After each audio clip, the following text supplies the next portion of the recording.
Welcome to everyone. आज हम Himachal JEE का जो प्रीवियस ईयर का क्वेश्चन पेपर है जो 2017 में कंडक्ट हुआ था उसके प्रीवियस ईयर क्वेश्चन पेपर लेकर आया हूं और उसका सॉल्यूशन देखते टाइम हमें यही जज करना है कि क्वेश्चंस का लेवल क्या है और कितने क्वेश्चंस ऐसे हैं जो आउट ऑफ द बॉक्स है, मींस जो ऑफिशियली सिलेबस मेंशन होता है उसमें कितने टॉपिक अलग से हैं। जैसे बच्चा कोई प्रिपरेशन करता है तो उसका ये डाउट बहुत ज्यादा रहता है कि सर सिलेबस में कुछ अलग से पूछा जाएगा क्या। तो इस सारी बातों के जवाब आपको अगर कोई स्टैंडर्ड तरीके से मिल सकता है तो वो उसके प्रीवियस ईयर के क्वेश्चन से मिलता है। ओके, तो आज मैं वही क्वेश्चन पेपर लेकर आया हूं आपके लिए जो कि जेई इलेक्ट्रिकल 2017 में कंडक्ट हुआ था और जितने भी पेपर हैं 1 बाय 1 करके आपको इसी चैनल पे मिलते रहेंगे। तो अगर आपको इस टाइप के क्वेश्चंस पेपर चाहिए या इस एग्जाम की आप प्रिपरेशन कर रहे हो तो चैनल को सब्सक्राइब कर लीजिए जिससे कि आप लोगों को अपडेट मिलता रहे। ठीक, चलो अब हम स्टार्ट करते हैं। इसमें मैं सॉल्यूशन दूंगा आप लोगों को और जो क्वेश्चन का डिफिकल्टी लेवल है ये भी मैं बताकर चलूंगा, ठीक है, जिससे कि आप लोगों को पता लग जाए कि किस टाइप के क्वेश्चंस आपके एग्जाम में बनते हैं। ठीक, अब देखो यहां से पहला क्वेश्चन आप लोगों के लिए है the magnitude of permittivity epsilon naught and permeability mu naught of free space are given respectively by. देखो जो क्वेश्चन ऐसे हैं जो बिल्कुल डेटा बेस्ड हैं और उसमें आपको डेटा याद करने की रिक्वायरमेंट है तो उसके लिए भी मैंने आपको ऑप्शन मार्क कर रखा है और जिसमें डिटेल्ड सॉल्यूशन की रिक्वायरमेंट है उसके लिए भी मैंने सॉल्यूशन अटैच कर रखा है और जिनमें सॉल्यूशन नहीं है वो मैं आपके सामने यहां करूंगा सॉल्यूशन। देखो ये सिंपल क्वेश्चन की कैटेगरी में डालूंगा यार, इसे सिंपल डेटाबेस क्वेश्चन है जो आपको पढ़ाया जाता है। इसमें देखो 8.85 जो एप्सिलॉन नॉट का वैल्यू होती है, एप्सिलॉन नॉट की value 8.85 into 10 to the power -12 और जो म्यू नॉट होता है 4 pi into 10 to the power -7। और बेटा जो एप्सिलॉन नॉट या एप्सिलॉन की जो यूनिट होती है वो फैराड पर मीटर होती है और म्यू या म्यू नॉट की जो यूनिट होती है वो होती है आपकी हेनरी पर metre. But epsilon r and mu r that is relative permittivity and relative permeabilities respectively are unitless and dimensionless. ठीक, और दोनों में रिलेशन क्या होता है, epsilon equal to epsilon not epsilon r और mu equal to mu not into mu r. Okay, और epsilon and mu भी दोनों एक दूसरे से रिलेटेड होती हैं by the speed of light, वो मैं यहां आपको दिखाने वाला हूं। तो इसका ऑप्शन क्या हो जाएगा, B answer 8.85 into 10 to the power -12 farad पर metre and 4 pi into 10 to the power -7 henry पर मीटर। मैं यहां रीचेक करके भी चलूंगा, अगर कोई टाइपिंग एरर होगी तो उससे मैं रिजोल्व करूंगा यहां पर। ठीक, आगे बढ़ते हैं तो इसका बी आंसर हो जाएगा। और इस तरीके से देखो डिटेल्ड एक्सप्लेनेशन भी है यहां पर कि फ्रॉम इलेक्ट्रोमैग्नेटिक थ्योरी, मतलब ये जो टॉपिक होता है जहां से क्वेश्चन आ रखा है electromagnetic theory that is EMFT से आ रखा है। हालांकि बेसिक इलेक्ट्रिकल भी पढ़ते हैं तो उसमें भी ये पार्ट हम कवर करते हैं। तो यहां क्या हो जाएगा, परमिटिविटी ऑफ फ्री स्पेस में epsilon not equal to this और permeability of free space this और this satisfy the relation c equal to this. जब यहां मैं म्यू नॉट की वैल्यू जो कि गिवन है और एप्सिलॉन नॉट की वैल्यू जो गिवन है यहां पुट करूंगा 1/रूट एप्सिलॉन नॉट म्यू नॉट करूंगा तो 3 into 10 to the power 8 metre per second मिल जाएगी। ओके, चलो, लेकिन हालांकि ये नहीं पूछा आपसे कि सी म्यू नॉट और एप्सिलॉन नॉट में रिलेशन क्या है, आपसे केवल म्यू नॉट और एप्सिलॉन नॉट की वैल्यू पूछी थी। ठीक, चलो आगे बढ़ते हैं अब हम लोग, इसी टाइप से मैं आगे बढ़कर चलूंगा। अब बोल रखा second question, according to Joule's law of heating H equal to, देखो H equal to I² RT होता है, हीटिंग मतलब एनर्जी।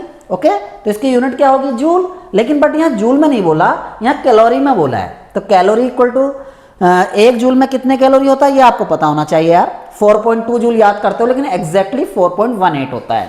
तो देखो H का फॉर्मूला क्या होगा, I² RT, तो I² RT पहला ऑप्शन तो हो नहीं सकता, दूसरा भी नहीं हो सकता।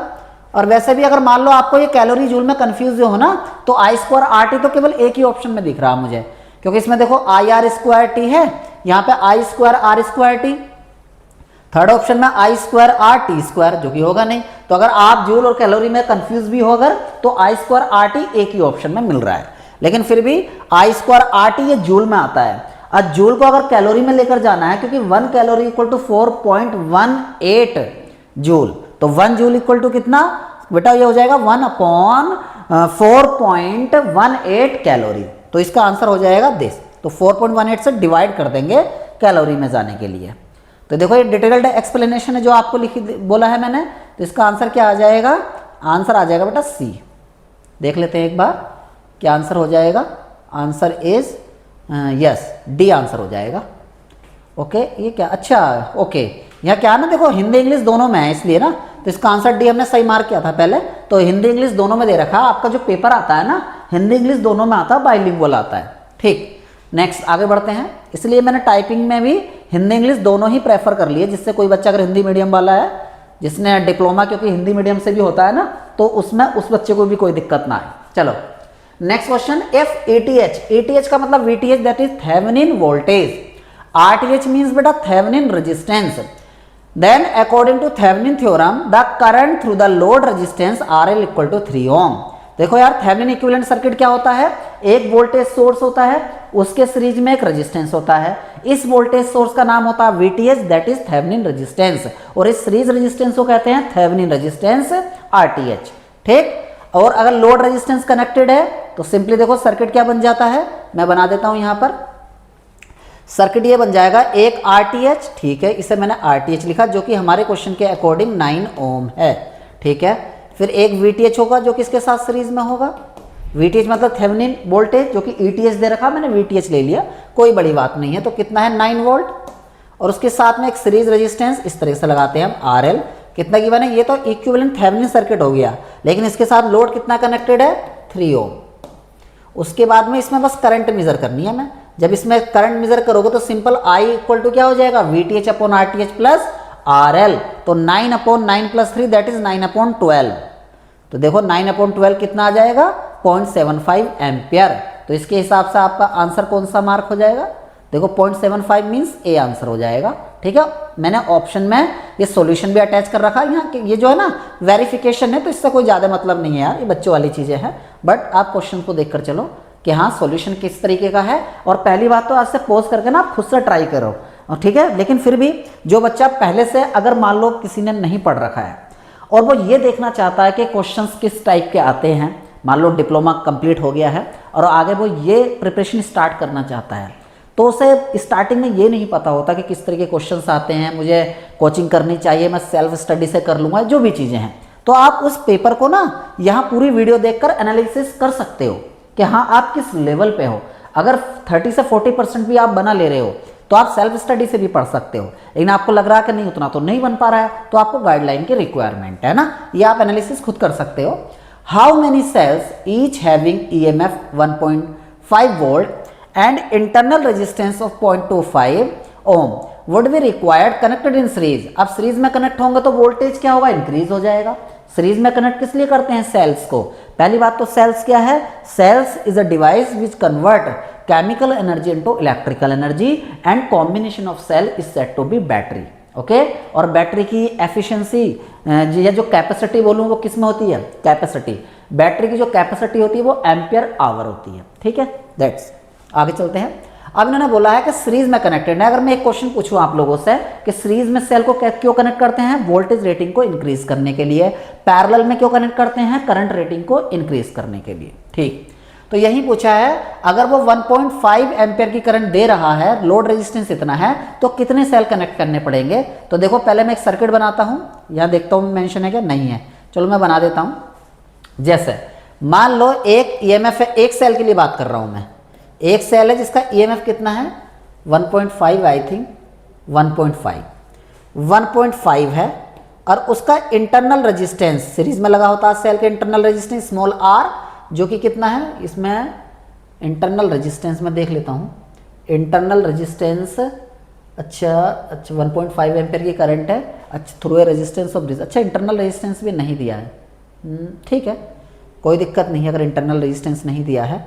और उसके बाद लोड रेजिस्टेंस दे दिया इन्होंने। अब ऐसे ऐसे n सेल अगर मैं कनेक्ट कर दूं, बिल्कुल सीरीज में लगे हैं n सेल, तो क्या हो जाएगा, EMF n टाइम्स हो जाएगा, इंटरनल रेजिस्टेंस भी n टाइम्स हो जाएगा।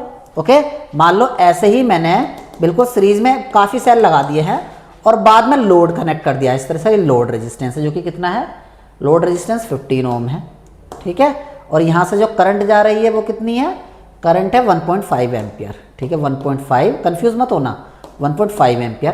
तो I का फॉर्मूला क्या लगेगा, देखो EMF कितना टाइम्स हो जाएगा, n टाइम्स, तो 1.5 n अपॉन में, और टोटल रेजिस्टेंस स्मॉल r एक सेल का है, n अगर कनेक्ट करूंगा तो nr, तो n इंटू आर, उसमें फिर प्लस में लोड रेजिस्टेंस 1.5, और ये करंट की वैल्यू कितनी गिवन है, लेकिन स्मॉल आर गिवन है क्या, एक minute, small r internal resistance given है, how many cells each having EMF this internal resistance. अच्छा यार, इंटरनल रेजिस्टेंस 0.25 दे रखा है बेटा, ये ना इंटरनल रेजिस्टेंस 0.25 गिवन है, 0.25 गिवन था ये, तो यहाँ मैं क्या रख दूंगा, आर की जगह 0.25। अब मैं सॉल्यूशन पे चलता हूँ, देखो यही क्या है इन लोगों को, देखो एन ई मतलब टोटल ईएमएफ हो गया, आर लोड रेजिस्टेंस और एन इंटू आर उसका इंटरनल रेजिस्टेंस टोटल।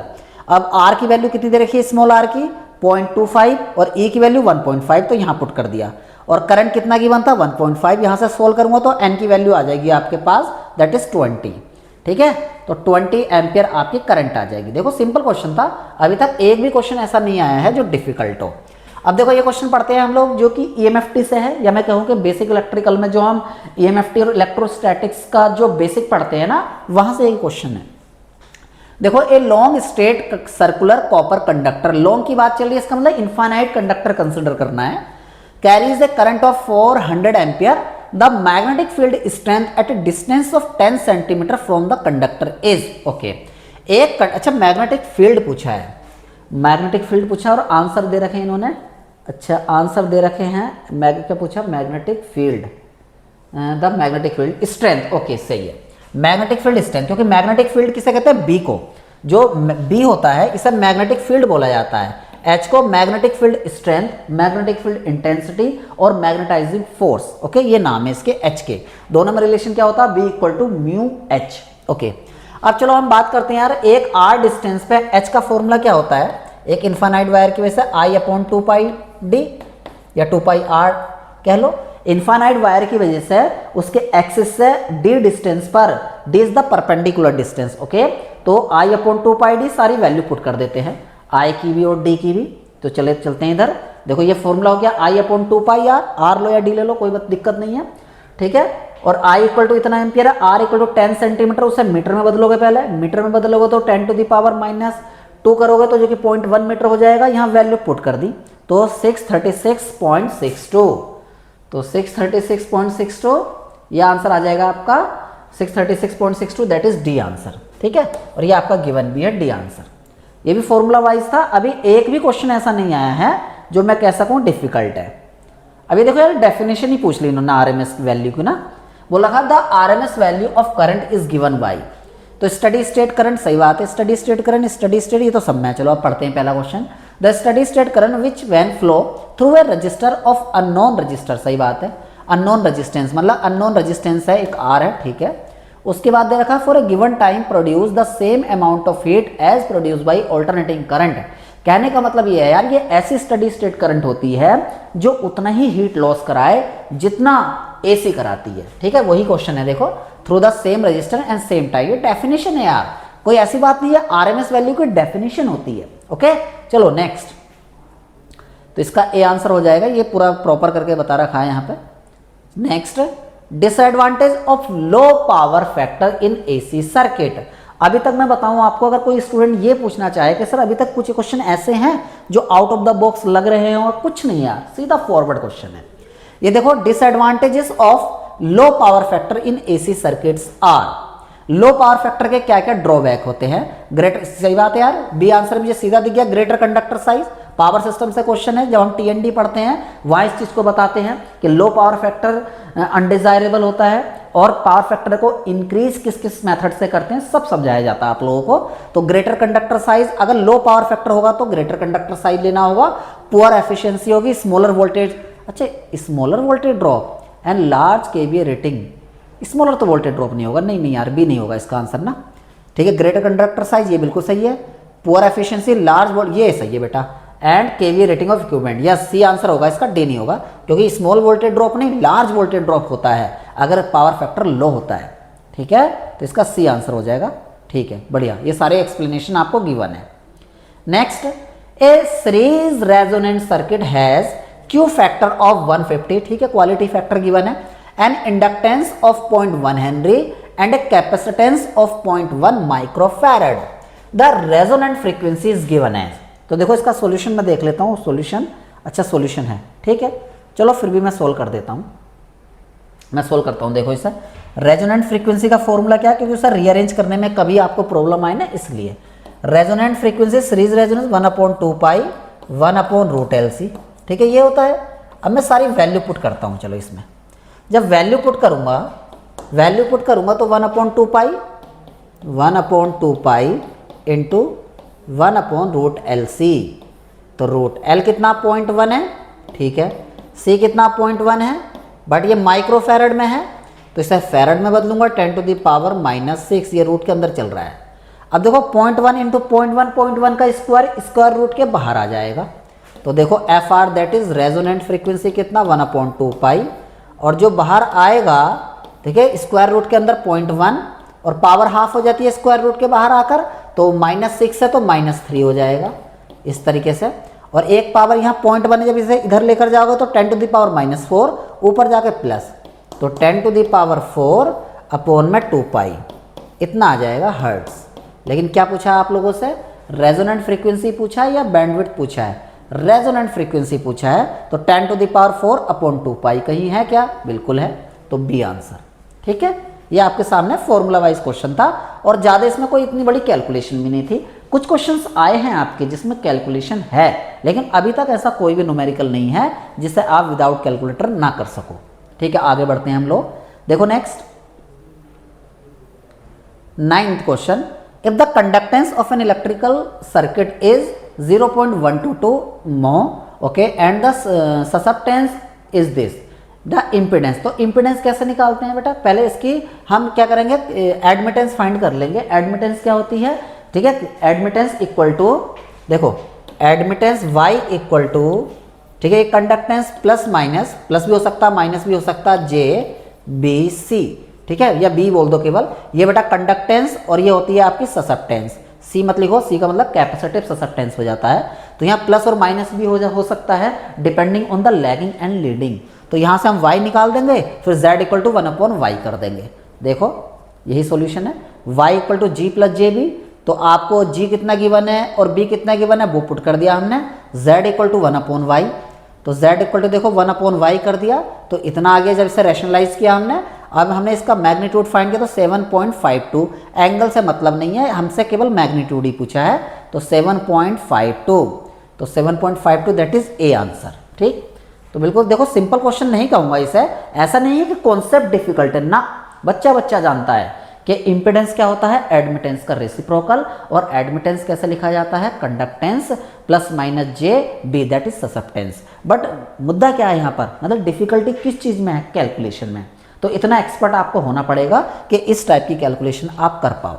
ठीक है, कैलकुलेशन ही थोड़ा सा बस वो है। अब देखो ये क्या है, ये क्वेश्चन मैं वाकई कहूँगा कि यार थोड़ा सा कैलकुलेटेड है, वरना डिफिकल्ट बिल्कुल नहीं है। देखो जैसे बोला current in the 3 line conductors I, मतलब RYB, इन तीनों कंडक्टर की आपको लाइन करंट दे दी है। ठीक है, न्यूट्रल में करंट बताई है।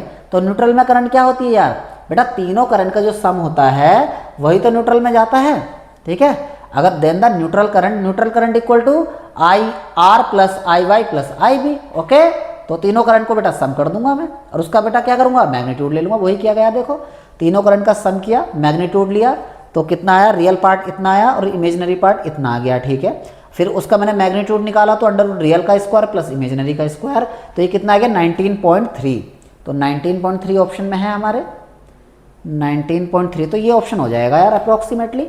तो ठीक है, ये थोड़ा सा अगर मान लो ये कॉम्प्लेक्स नंबर में ही आंसर पूछता तो बड़ा इजी हो जाता, मैं सबके रियल पार्ट जोड़ देता, इमेजिनरी पार्ट जोड़ देता, रियल प्लस इमेजिनरी में आंसर बड़ा ही इजी हो जाता। लेकिन उन्होंने मैग्नीट्यूड पूछा है, तो अंडर रूट रियल का स्क्वायर प्लस इमेजिनरी का स्क्वायर करना पड़ेगा आपको। ठीक है, मतलब मॉडुलस फाइंड करवा लिया आपसे ना किसी भी कॉम्प्लेक्स नंबर का, एक तरीके से वही है। ओके, तो यार ये थोड़ा सा क्वेश्चन ना कैलकुलेटेड था, डिफिकल्ट नहीं था। अब देखो क्या बोला है 11th question, daily average load on power system is given by. या डेली लोड क्या होता है, डेली लोड या एवरेज लोड क्या होता है, एनर्जी जनरेटेड अपॉन ड्यूरेशन। लेकिन डेली पूछा तो डेली कितना एनर्जी कंजम्पशन या प्रोडक्शन हो रहा है, that is kilowatt our generation upon में 24, क्योंकि एक 24 घंटे की बात या डेली की बात करें तो 24 आवर लिया जाता है ड्यूरेशन, दैट इज टाइम।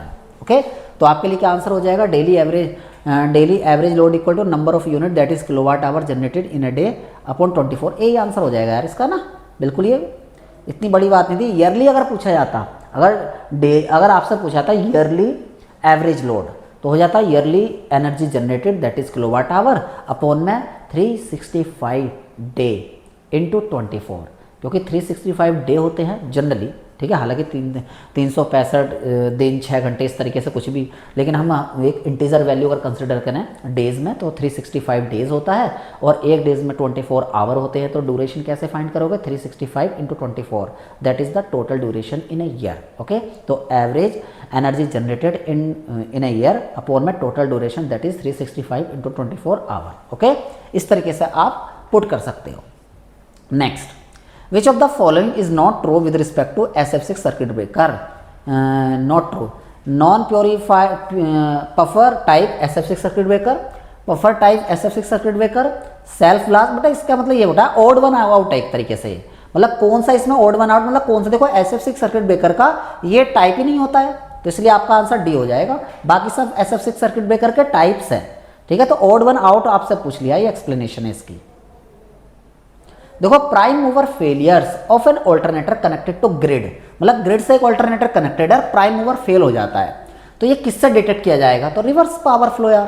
देखो, जब प्राइम मूवर फेल हो जाएगा तो रिवर्स में पावर फ्लो होने लगेगी, तो रिवर्स जो आपकी एक रिले लगाई जाती है, रिवर्स पावर फ्लो, जिसे वॉट मेट्रिक रिले कहते हैं, जैसे रिवर्स पावर फ्लो होगी वो एक्टिव हो जाएगी और इससे हमें डिटेक्शन पता लग जाएगा, ठीक है। नॉर्मल सा क्वेश्चन। चलो आगे बढ़ते हैं। ये सारी एक्सप्लेनेशन भी है, मैं आपको समझा के चल रहा हूँ, लेकिन मैं जब आपको समझा देता हूँ ना तो उसे लिखा हुआ पढ़ूंगा तो यार इससे डबल टाइम लगेगा। फॉर एग्जांपल जैसा भी मैंने क्वेश्चन पढ़ा है कि इस तरीके से होता है, और वही लिखा हुआ, तो लिखे हुए को दोबारा पढ़ने की रिक्वायरमेंट नहीं है। वो लिखा हुआ इसलिए है कि बाद में आपको ये PDF आपको मिल जाएगी, ठीक है। जब भी आप प्रिपरेशन स्टार्ट करेंगे किसी भी टाइम पर, तो उस PDF में ये बोलना तो काम करेगा नहीं, तो आप वहाँ से देखकर उसे नोट्स मेकिंग कर सकते हो, ठीक है। ध्यान रखना इस बात को, इससे टाइम हमारा सेव होगा। The air between the two oppositely charge cloud, मतलब अपोजिटली चार्ज क्लाउड है तो उनके बीच में कैसा फोर्स लगेगा यार? Attraction force. अपोजिट चार्ज में अट्रैक्शन फोर्स होता है ना, इसमें तो कोई दिक्कत है ही नहीं। To damped by vibration in overhead line the following measures are taken. A light anchor clamp of low inertia is used, ठीक है। Reinforcement and armour rod are used, dampers are used to avoid the vibration. सारे यार सभी सही हैं, तो A answer इसका सही हो जाएगा, ठीक है। मतलब वाइब्रेशन को कम करने के लिए क्या क्या करते हैं वो मेथड पूछ रखे हैं आपसे ना। अभी तक एक भी न्यूमेरिकल ऐसा नहीं है जो आपको लगे कि हाँ दिक्कत वाली बात है। इन a 3 phase overhead transmission line the sending end voltage is VS, अच्छा फेज में दे रखा है, इज दिस, अच्छा मतलब VS दे दिया आपको, and receiving end voltage VR दे दिया आपको, फेज वोल्टेज। देखो कभी भी हम वोल्टेज रेगुलेशन फाइंड करते हैं, नो डाउट आपको न्यूमेरिकल अगर ये करना तो फॉर्मूला पता होगा, VS minus VR upon VR, ठीक है। बस मुद्दे की बात ये नहीं है, मुद्दे की बात ये है बेटा VS और VR अगर कुछ ना बोला जाए तो हमेशा अगर आपको गिवन है तो वो लाइन वोल्टेजेस होते हैं, ओके। तो फॉर्मूले में पुट करते टाइम वोल्टेज रेगुलेशन का जो फॉर्मूला होता है, जो मैंने बोला VS माइनस VR अपॉन में VR, तो वहाँ पर ये ध्यान रखने वाली बात होती है दोनों ही, that is VS and VR दोनों ही आपकी या तो लाइन में हो या फेज में हो, ऐसा ना हो कि एक लाइन में एक फेज में, ओके। इस बात को ध्यान रखना। आप बोलोगे सर कैसे पता लगेगा? देखो गिवन है ना यार। आप बोलोगे सर अगर नहीं गिवन होता तो बाय डिफॉल्ट दोनों लाइन वोल्टेजेस होते और एज इट इज उसे पुट कर देते। लेकिन अगर बोलता है यहाँ पे VS फेज है और VR लाइन है, तो पहले दोनों को हम फेज या लाइन में कन्वर्ट करेंगे। कैसे कन्वर्ट करते हैं?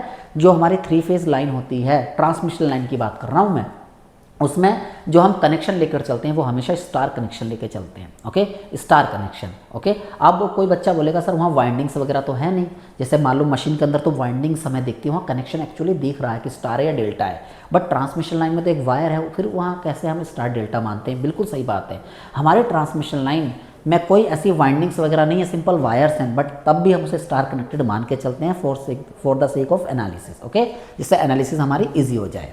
तो इसमें क्या हो जाएगा? VS minus VR upon VR into 100 कर देंगे तो 13.81 आपका आंसर आ जाएगा, ठीक है। सॉल्यूशन आपके साथ ये बिल्कुल अटैच है जो कि आपको बताया मैंने, ठीक। नेक्स्ट, अब कोरोना लॉस इज लेस, बताओ इससे सिंपल क्वेश्चन क्या मिलेगा? कोरोना पावर लॉस बेटा किस बात पर डिपेंड करता है? काफ़ी पैरामीटर्स होते हैं, बट ये क्वेश्चन जो डिपेंड करता है ये आपके जिस पैरामीटर पर डिपेंड करता है वो मैं बता रहा हूँ, surface irregularity factor. Circular cross section area use करने से जो स्मूथनेस है वो बढ़ जाती है, जिससे क्रिटिकल डिसरप्टिव वोल्टेज बढ़ जाता है, मतलब कोरोना के आने के लिए ज़्यादा वोल्टेज रिक्वायर्ड है, दैट इज़ कोरोना कम हो गया, इसलिए सर्कुलर कंडक्टर यूज़ करते हैं। तो आपका आंसर हो जाएगा आपका आंसर हो जाएगा A, क्योंकि ए ऑप्शन में ही सर्कुलर है ना, ठीक है। नेक्स्ट 18 क्वेश्चन की तरफ चलते हैं हम लोग। देखो the tolerance value of step voltage is given by, देखो स्टेप वोल्टेज क्या होता है ना, जैसे मान लो किसी सब स्टेशन वगैरह में जाओगे, जो आप स्टेप रखते हो तो वहाँ जो वोल्टेज जनरेट होता है दैट इज स्टेप वोल्टेज। तो बेटा यही वो फॉर्मूला, देखो इसमें जो आंसर आ जाएगा ना इसका RB + 2R, इसका डी आंसर होगा बेटा। क्यों आंसर होगा, देखो RB का मतलब जो बॉडी रेजिस्टेंस है और RF का मतलब जो फुट रेजिस्टेंस है और IB का मतलब बॉडी करंट। ओके, तो ये आपका ई स्टेप हो जाता है स्टेप वोल्टेज का फॉर्मूला, डी आंसर। ये पूरी एक्सप्लेनेशन गिवन है जो मैंने आपको समझाया है, ठीक है। Next 19, the yearly consumption of N undertaking is 25 × 10⁶ kilowatt hour, ठीक है।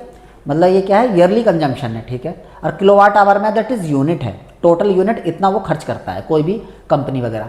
विद द मैक्सिमम डिमांड, और मैक्सिमम डिमांड कितनी है 1600 kilowatt. Annual cost of energy, energy का मतलब जो आपको किलोवाट आवर गिवन है कितनी है, अच्छा energy in rupees, if energy charge at, अच्छा एनर्जी की हमें कॉस्ट बतानी है और क्या रेट है उसका 70 रुपये है पर किलोवाट, मैक्सिमम डिमांड प्लस 2 पैसे पर किलोवाट आवर। देखो इसका मतलब क्या बेटा, 1600 दैट इज 1600 किलोवाट है। 1 किलोवाट का पैसा कितना 70, तो टोटल किलोवाट का पैसा कितना हो जाएगा 70 × 1600। ओके, 1 किलोवाट आवर के कितना रेट है 2 पैसे। 2 पैसे का मतलब इसे 100 से डिवाइड कर देंगे 0. अच्छा 2 पैसे है, 2 पैसे है तो 100 पैसे इक्वल टू 1 रुपया, तो 100 से डिवाइड करोगे तो 0.02 आएगा। 100 से डिवाइड करूंगा तो 0.202, सही बात है। तो 0.02 इतने रुपीज़ हो गए 1 किलोवाट आवर के। टोटल किलोवाट आवर इतना है, तो इतने से टोटल किलोवाट आवर को 0.02 से अगर मल्टीप्लाई कर दूंगा तो टोटल किलोवाट आवर के पैसे आ जाएंगे, दोनों को जोड़ दूंगा टोटल बिल आ जाएगा आपका। ये एक्चुअली क्या है ना, ये 2 पार्ट टैरिफ है यार। 2 पार्ट टैरिफ क्या होता है, यही होता है यार, जिसे हॉपकिंसन मेथड भी कहते हैं, ठीक है। चलो बाकी हम डिटेल में तो कवर करते हैं क्लास के अंदर। देखो वही दे रखा है यार, देखो सबसे पहले हमने किलोवाट आवर का चार्ज निकाला, इतना आ गया, क्योंकि 1 किलोवाट आवर का ये 70 एक्चुअली 700 नहीं था यार, 70.0 था ना, मैं देख लेता हूँ 1 मिनट। 70.0, तो 70.0 और मैंने मल्टीप्लाई किया इतना, मैं एक बार रीचेक कर लेता हूँ इसे। कभी ये 70.0 है कितना है ना, 1 मिनट बेटा, मैं मल्टीप्लाई करके इसे चेक कर लेता हूँ ना, मल्टीप्लाई करके मैं चेक कर लेता हूँ इस चीज़ को कि 1600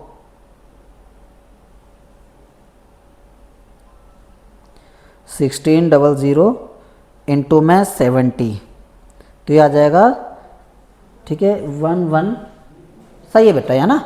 यहाँ थोड़ी सी बात टाइपिंग एरर है, यहाँ डेसिमल लगा देना आप लोग ना, बिल्कुल सही है, यहाँ डेसिमल लगेगा ना, ठीक।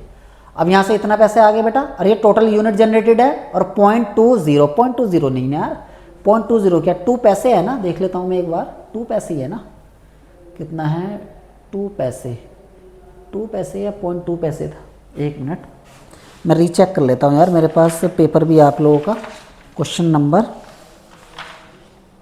1 मिनट, अच्छा 2 पैसे है, ठीक है सही है। 2 पैसे तो इन्होंने कन्वर्जन गलत किया है, वो 2 पैसे हैं तो 2 पैसे को जब मैं रुपए में बदलूंगा ना 0.02 आएगा, 0.02 आएगा, 0.02 मैं देख लेता हूँ इसे, 0.02 और मैं मल्टीप्लाई अगर करता हूँ, ठीक है 5, सही बात है यार, इतना ही आएगा, बस वो उन्होंने गलती कर रखी वहाँ से ना, यहाँ डेसिमल यहाँ आ जाएगा ये, बाकी आप कैलकुलेशन कर सकते हो। अब इन दोनों को जोड़ दोगे तो बेटा इतना आ जाएगा, ठीक है 12 20 000, तो ये ऑप्शन है हमारे पास, ठीक है 12, अच्छा सी आंसर। अच्छा दोनों को जोड़ना पड़ेगा ना, तो हमने जोड़ा तो कितना आया यार, ये तो गलत आ रहा है, ठीक है चलो ठीक है, मैं इसे ना मैं सोल्व करता हूँ इसे, हो सकता है यार वो थोड़ा गड़बड़ी दे दी हो, चलो मैं सोल्व करता हूँ इसे ना। देखो टोटल बिल कितना आएगा ना, टोटल बिल या टोटल कॉस्ट जो आपसे पूछी है, देखो बेटा, देखो टोटल किलोवाट आवर कितने हैं 25 × 10⁶ किलोवाट आवर है, और 1 किलोवाट आवर का रेट कितना है 0.2 पैसे, तो 0.2 को मैंने रुपीज़ में बदल दिया, इतने रुपए हो गया यार। ठीक है, टोटल बिल इतना आ गया किलोवाट आवर का। अब आगे चलता हूँ मैं, आगे कितना किलोवाट आवर है, ठीक है किलोवाट आवर देखो आगे किलोवाट का रेट कितना 70, लेकिन पहले किलोवाट लिख देता हूँ 1600 इंटू 70।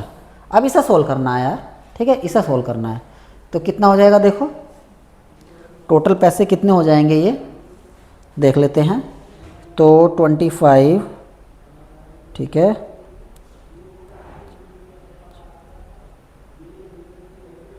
इतना, और प्लस में इधर 1600 इंटू में 70, सही बात है, तो 612,000। ठीक है, तो ये पूरा सॉल्व करके कितना आ जाएगा 612,000। ठीक है, इतना बिल आ जाएगा यार, है ना। तो आप लोगों का आंसर क्या हो जाएगा सी इज़ द, एक मिनट यहीं तो सॉल्व कर रहा था मैं, सी इज़ द राइट आंसर। ठीक है, लेकिन सॉल्यूशन में गड़बड़ी कर दी ना, वो डेसिमल वगैरह का वो चक्कर है, तो इन्होंने ऐड करके इतना लिखा है जो कि गलत है यार, है ना। तो इससे सॉल्यूशन को मैं कट कर देता हूँ यहाँ पे, ठीक है, जो मैंने जब भी तो मैं चेक कर रहा हूँ ना यार, तभी मैं चेक कर रहा हूँ। देखो ये आपका इस तरीके से बिल्कुल सिंपल हो जाएगा यार। 1 किलोवाट आवर का रेट दिया उन्होंने, तो टोटल किलोवाट आवर से मल्टीप्लाई कर दोगे तो टोटल पैसा किलोवाट आवर का आ जाएगा। 1 किलोवाट का पैसा दे दिया उन्होंने और टोटल किलोवाट, तो टोटल किलोवाट को उसके रेट से मल्टीप्लाई कर दोगे तो किलोवाट का पैसा आ जाएगा, फिर दोनों को जोड़ देना। ठीक है, तो आपका सी आंसर हो जाएगा। चलो आगे बढ़ते हैं।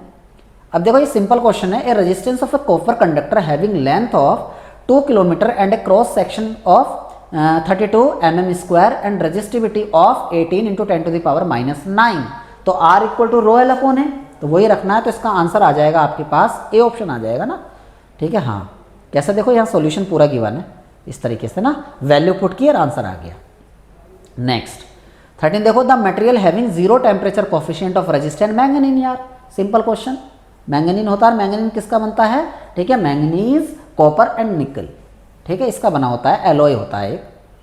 Next dielectric strength of air, nitrogen and hydrogen, relative term बोला है, तो इसका ए आंसर आ जाएगा। अगर एयर को मैं 1 लूँ तो उसके रिस्पेक्ट में इनकी स्ट्रेंथ इतनी होती है। थोड़ा सा यार क्वेश्चन में बोल सकता हूँ कि ज़्यादा इन्होंने कॉन्सेप्चुअली पूछ लिया था। ठीक है, यहाँ इसकी इतनी ओके, यहाँ 1.01 आएगा और यहाँ पे ये 0 आएगा। ठीक, next which of the following material is not ferromagnetic. यार जर्मेनियम, बच्चा जानता है कि जर्मेनियम और सिलिकॉन जो होते हैं वो एक सेमीकंडक्टर के बहुत बड़े एग्जाम्पल है, यही दो यूज करते हैं हम लोग। ठीक है, तो germanium is not a ferromagnetic, ये एक्सप्लेनेशन भी गिवन है यहाँ पे। नेक्स्ट देखो, which of these correctly refer to PLC and computers. ठीक है, which of these correctly refer to PLC. ठीक है, पीएलसी स्काडा पढ़ते हो ना आप लोग, वहाँ से भी ये क्वेश्चन पूछ लिया गया, देखो है ना, देखो आपके सामने है स्क्रीन पर। ठीक, अब यार इसके लिए क्या है ना, देखो ये मैं कह सकता हूँ अगर पीएलसी स्काडा आपने पढ़ा है तो बेटा उससे कम 2 से 3 क्वेश्चन आए हैं आप लोगों के पेपर में ना। तो देखो, तो इसका आंसर हो जाएगा C, unlike computes PLC and design for domestic environment and can withstand vibration shock, high temperature and electrical noise, ये इसका आंसर हो जाएगा। ठीक है, यहाँ इसकी एक्सप्लेनेशन भी गिवन है। पीएलसी स्काडा से क्वेश्चन है आ रही है, जैसे ये देखो, the various input device of A PLC SCADA. A option यार पुश बटन होता है, लिमिट स्विचेस होता है, ठीक है सेलेक्टर स्विचेस होते हैं, प्रॉक्सिमिटी स्विचेस होते हैं, and timer and contact etcetera. तो ये आपको उसके पार्ट बताने थे। उससे भी देखो पीएलसी से भी अगर आप देखोगे ना, पहली बात अगर आपने पढ़ा है तो देखो उससे भी क्वेश्चंस ऐसे नहीं है कि उसके अंदर जाके पूछ रहे हैं, सीधा से यार इनपुट डिवाइस पूछ रहे हैं, आउटपुट डिवाइस पूछ रहे हैं, या वो कहाँ यूज़ करते हैं। सिंपल एप्लीकेशन पार्ट आप देख सकते हो, इंट्रोडक्टरी पार्ट जिसे कहते हैं। अब देखो ये भी बहुत फेमस क्वेश्चन है, in 3 phase 4 wire system generally we the area of cross section of the neutral, बेटा half of the phase wire, C answer. Simple question है, बहुत बार एग्जाम में पूछा गया है। आप क्यों करते हैं उसका रीजन यार मैं आपको कंप्लीट कोर्स में सारा बताता हूं, यहाँ केवल मैं ये बताना चाह रहा हूं कि प्रीवियस ईयर के क्वेश्चन से आप अपने एनालिसिस को कैसे जज करोगे। ठीक, if A sinusoidal wave has a frequency of 50 hertz, ठीक है 15 एम्पियर आरएमएस वैल्यू है, तो यहाँ मैक्सिमम कैसे निकालोगे। एक साइनोसॉइडल के लिए RMS equal to max upon √2 होता है, तो मैक्स इक्वल टू √2 IRMS हो जाएगा, तो वहां से बेटा पीक वैल्यू निकल कर आ जाएगी, और फ्रीक्वेंसी गिवन है वहां से एंगुलर फ्रीक्वेंसी आ जाएगी, ओमेगा इक्वल टू 2πf। और स्टैंडर्ड फॉर्मेट क्या होता है करंट का, I equal to I M sine omega T. ठीक है, ये करना हम लोगों को। देखो यहाँ पे क्या है, देखो साइनोसॉइडल वेव फॉर्म की ये स्टैंडर्ड फॉर्म है, तो आपको RMS दे दिया 15, तो आई मैक्स निकालने के लिए बेटा क्या करोगे, √2 से मल्टीप्लाई कर दोगे तो इतना आ गया, और ओमेगा इक्वल टू 2πf से ओमेगा आ गया। अब यहाँ पुट कर दी वैल्यू, तो कितना आ जाएगा आपके पास आंसर, दिस। Okay, next. अब देखो जब हम अर्थिंग पढ़ते हैं, अर्थिंग कौन सा सब्जेक्ट है, जो हम यूटिलाइजेशन ऑफ इलेक्ट्रिकल एनर्जी पढ़ते हैं। यूटिलाइजेशन ऑफ इलेक्ट्रिकल एनर्जी के अंदर काफ़ी चैप्टर्स आते हैं। फॉर एग्जांपल जैसे अर्थिंग, वायरिंग, वेल्डिंग, और आपका सेल एंड बैटरी, फिर इल्यूमिनेशंस आता है। ओके, उसके बाद में इंडियन इलेक्ट्रिसिटी रूल आता है, फिर आपका एक पावर इलेक्ट्रॉनिक्स का टॉपिक होता है ड्राइव्स करके। ओके, ये सारे चैप्टर होते हैं, 1-2 चैप्टर हो सकता है मैं नहीं बोला हूँ उसमें, ये आपका सब्जेक्ट होता है यूटिलाइजेशन। अगर मैं बात करूँ जेई एग्जाम में अगर कोई इंपॉर्टेंट सब्जेक्ट होता है, ठीक है, जहाँ से क्वेश्चन थ्योरेटिकली ज़्यादा बनते हैं, वो आपका यूटिलाइजेशन ऑफ इलेक्ट्रिकल एनर्जी है। और आपके एग्जाम में वहाँ से क्वेश्चन आ रहे हैं या नहीं, इस बात का प्रमाण आपके सामने है। ठीक, तो for earthing of electric motor up to 10 HP the size of copper and GI का मतलब होता है बेटा galvanised iron. Electrode are, A option हो जाएगा बेटा, स्टैंडर्ड रिजल्ट है जो आपको याद ही रखना पड़ेगा। ठीक है, नेक्स्ट, ये पूरा ही हम दे रखा साइज अलग अलग से। देखो the forward voltage that is cut in voltage या नी वोल्टेज जिसे कहते हैं, तो आपसे पूछा है किसके लिए कितना होता है यार, ऑब्वियसली जर्मेनियम के लिए 0.3 होता है, सिलिकॉन के लिए 0.7 होता है, तो ए आंसर हो जाएगा। बिल्कुल सिंपल क्वेश्चन है यार। अगर मैं बात करूँ ना, आप लोगों के लिए इलेक्ट्रॉनिक्स के लिए ना बहुत ही सिंपल क्वेश्चंस आए हैं। इलेक्ट्रॉनिक्स के क्वेश्चन सबसे इजी पूछे गए हैं, मतलब इलेक्ट्रॉनिक्स ब्रांच के जो सब्जेक्ट होते हैं दैट इज इलेक्ट्रॉनिक्स, डिजिटल, यहाँ से बहुत ही सिंपल क्वेश्चंस आप लोगों के सामने आए हैं। In a common base transistor the collector current is this and the base current is this. ठीक है यार, the value of alpha, alpha पूछा गया है। अब कॉमन बेस है तो अल्फा इक्वल टू क्या होता है, अल्फा इक्वल टू होता है आपका कॉमन बेस में IC/IE, तो IC/IE करोगे। अब IC तो आपके पास है कलेक्टर करंट, लेकिन IE नहीं है, और आपको पता है IE क्या होता है, IC+IB होता है। ओके, तो वहाँ उसे वैल्यू पुट कर देंगे। तो देखो इसका आंसर वैसे ही बेटा अल्फा की अगर वैल्यू पूछा ना, मैं बिना सोल्व करके ही बता सकता हूँ, हालांकि ऑप्शन सामने, लेकिन ऑप्शन नहीं भी होता। आपको पता है अल्फा की वैल्यू 1 के बहुत पास होती है, तो 0.96 मार के मैं सीधा आगे बढ़ूंगा। हमेशा अल्फा की वैल्यू जो आएगी ना 0.9 समथिंग ही आएगी, और बाकी के ऑप्शन बहुत आगे हैं यार। ओके, तो आपका डी आंसर हो जाएगा। एग्जैक्ट एक्सप्लेनेशन ये है for common base configuration. CB का मतलब होता है common base configuration. Alpha equal to IC/IE और IE होता है IC+IB। तो IC equal to 0.96 milli ampere गिवन है, IB equal to 40 micro ampere है, तो इसे मिली एम्पियर में कन्वर्ट किया। IE इक्वल टू कितना आ गया, 0.96 प्लस 0.04। मैंने सेम यूनिट इसलिए बनाया, only same kinds of physical quantity can be added और subtracted and there is no restriction on multiplication and division. Okay, that is the homogeneity principle which are used in the quantities. Okay, जो आप पढ़ते हो ना 11th class में, आपने physics वगैरह पढ़ा होगा, तो वहाँ पे ये कॉन्सेप्ट यूज़ करते हैं। जैसे मास में मास ही ऐड कर सकते हैं। 2 kg में आप ये नहीं कह सकते 2 kg प्लस 3 लीटर कितना होगा, ठीक है, because litre is the other unit. Okay, and mass की यूनिट जो होती है kg होती है। For example same kinds of physical quantity को ही ऐड या सब्ट्रैक्ट कर सकते हैं। अब मान लो मैंने यहाँ ऐड करना था 2 करंट्स को, तो उनकी यूनिट तो सेम बनानी पड़ेगी ना, ठीक है, तो वही काम मैंने ऐसे किया है। तो IC/IE आपके सामने हो गया। फॉर्मूला क्या होता है अल्फा का, IC/IE। IC बेटा IC कितना 0.96 और IE कितना आ गया, जब दोनों करंट को ऐड किया तो 1, तो 1 रखा तो 0.96, तो इसलिए आंसर आपका 0.96।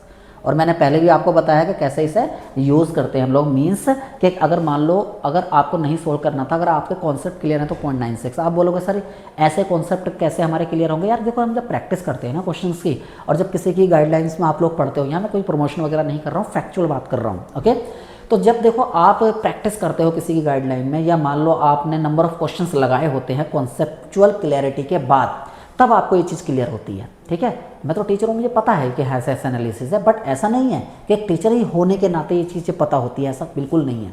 एक स्टूडेंट को भी ये चीज़ें एनालाइज होने लगती है जब वो नंबर ऑफ क्वेश्चंस लगाता है और उसकी कॉन्सेप्चुअल अंडरस्टैंडिंग अच्छी हो जाती है कॉन्सेप्ट क्वेश्चंस को लगाने के दौरान। ओके, बाकी देखो ये आपसे पूछा गया रिलेशन गामा पूछा यार, गामा इक्वल टू होता है 1/1 माइनस अल्फा यार। ठीक है, ये रिलेशन कुछ आप लोगों को याद रखने होंगे। देखो अल्फा इक्वल टू क्या होता है, बीटा अपॉन 1 प्लस बीटा, ठीक है, या ये कह दो कि beta equal to alpha upon 1 minus alpha. ये तो अल्फा और बीटा के रिलेशन हो गए। आगे देखो, और गामा इक्वल टू होता है 1 प्लस बीटा और अल्फा के टर्म से बात करूँ तो 1 माइनस अल्फा, ये रिलेशन होते हैं। कोई भी आपके एग्जाम में पूछा जा सकता है, लेकिन यहाँ से गामा और अल्फा में पूछा है, तो gamma equal to 1/1 minus alpha, that is B answer. ये देखो यार पूरे रिलेशन देखो, आप लोग को अल्फा बीटा गामा सबके रिलेशन भी दे रखे हैं और ये सारे आपको यहाँ प्रूफ करके बता रखा है।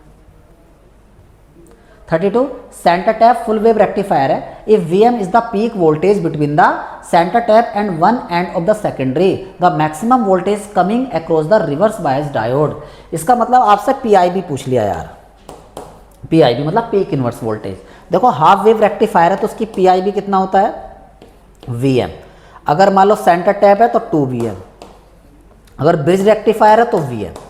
ठीक है, तो ये तीनों आपको PIV याद होने चाहिए, तो बी आंसर। ठीक है, और PIV का मतलब क्या होता है, रिवर्स बायस में जो मैक्सिमम वोल्टेज वो बर्दाश्त कर सकता है बिना डैमेज हुए, उसे कहते हैं PIV, peak inverse voltage. Okay, electric lamp of इतने कंज्यूम इतने unit the energy.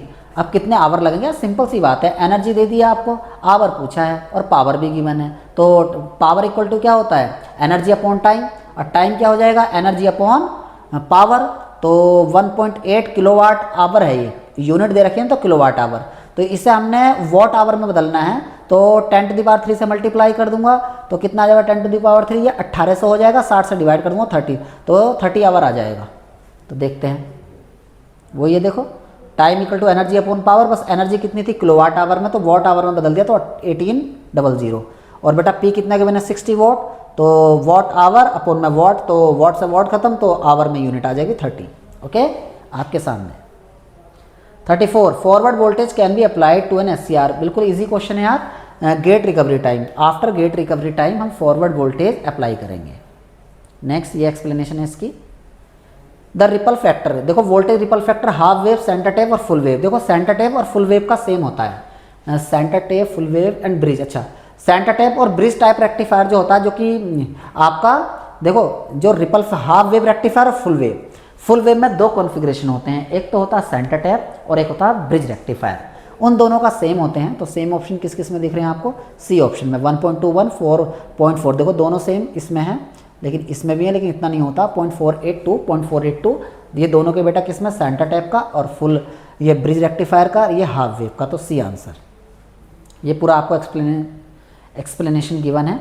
Next in 8085 बताओ, बिल्कुल सिंपल क्वेश्चन है यार। In 8085 microprocessor how many interrupts are maskable. ठीक है, तो इसका आंसर हो जाएगा आपके लिए 4। सबसे ज़्यादा प्रायोरिटी किसकी होती है इंटरप्ट में, ट्रैप की होती है। और मास्केबल नॉन मास्केबल देखो यहाँ सब दे रखा है, नॉन मास्केबल केवल ट्रैप होता है, सबसे ज़्यादा प्रायोरिटी भी इसी की होती है। ठीक है, तो इस बात को ध्यान रखना। तो माइक्रो प्रोसेसर से भी क्वेश्चन आ रखे हैं। The power failure alarm must be connected to which of the following input of 8085, तो ट्रैप बेटा, तो यहाँ से बी आंसर आ जाएगा। ठीक है, बिल्कुल।